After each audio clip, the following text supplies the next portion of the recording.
Добар ден, драги ученици! Добре дојдовте во нашата училница по предметот работа со компјутер и основи на програмирањето за 5-то одделение. Денеска ќе додаваме ефекти на презентација, односно ќе треба да се успособите за додавање на ефекти на мултимедијална презентација. Ќе работиме заедно, ќе го запирате видеото на местото каде што ќе побарам од вас и ќе се обидеме заедно да направиме една презентација во која што ќе додадеме најразлични ефекти. Додавање на звук и видео во презентација.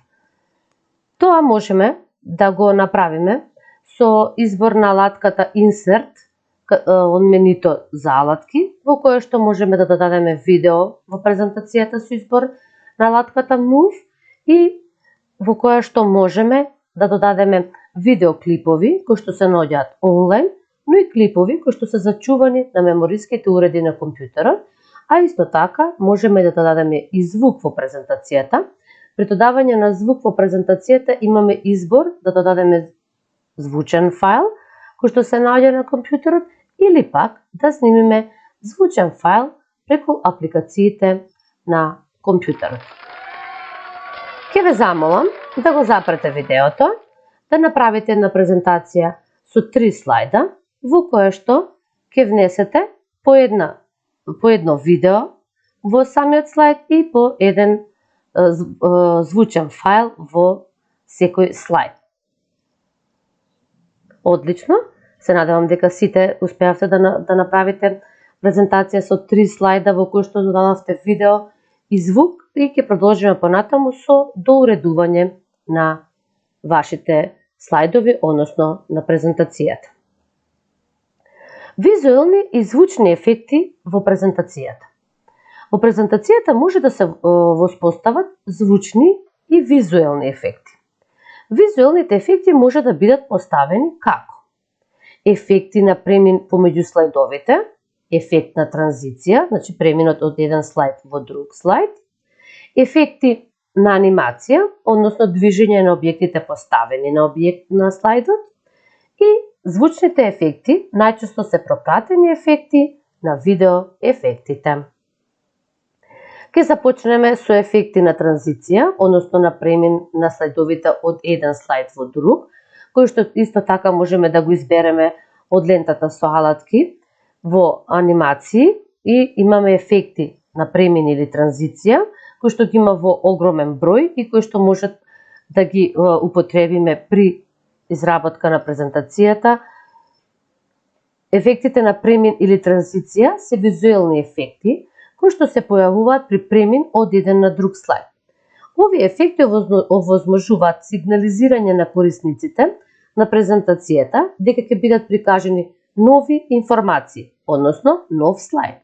Програмите за креирање презентации овозможуваат додавање ист ефект на премин со сите слайдови во презентацијата или различни ефекти на транзиција за секој слайд. Исто така, за ефекти на премин може да се избере брзина, звук и начин на активирање. Ке ве замолам да го запрете видеото. Презентацијата која што започнавте да ја правите, односно презентацијата со 3 слайда, ке ве замолам да поставите транзиција од еден слайд во друг. Ќе повториме дека може да биде иста транзицијата, односно да биде исти преминот од еден слайд во друг, а може и да се разликува. Исто така, кој сака од вас може да постави поголема или побавна брзина, звук или на кој начин да се активира. Се надевам дека сите успеавте да поставите ефекти на транзиција. Продолжуваме понатаму со додавање на ефекти на анимација. Анимација е брзо менување на приказот на голем број слики една по друга, при што се добива ефект на движење на објектот, прикажан на сликата. Анимациите според движењето на објектот на слайдот се поделени на 4 видови. Влез на објектот на слайдот, нагласување на објектот на слайдот, објектот го напушта слайдот и објектот на слайдот опишува избрана патека. На секој објект на слайдот може да му се додели ефект на анимација. За да се постави анимација на објектот, прво треба да се селектира а потоа да се избере анимацијата. Ке ве замолам да го запрете видеото и на објектите кои што ги поставивте на слайдот или доколку немате поставено објекти или слики на слайдот, доуредете ги слайдовите и обидете се да поставите анимација на секое од објектите и сликите кои што ги поставивте. Одлично завршена работа и сигурна сум дека сите успеавте да направите одлични анимации на вашите објекти и следи домашна задача. Најпрво ќе ве потсетам дека при работа со презентациите ќе треба задолжително да ги запамтувате сите измени редоследно кои што ги правите, за да не дојде до исклучување на презентацијата и да не ни бидат запамтени сите промени кои што сме ги направиле во презентацијата.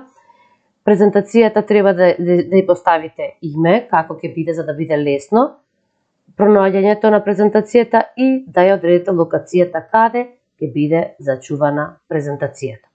Како домашна задача треба да направите презентација со 4 слайда за вашиот омилен спорт, во кој ќе има транзиција на секој слайд и анимација на објектите на слайдовите. Ви благодарам за присуството на овој час. Се гледаме на следниот час.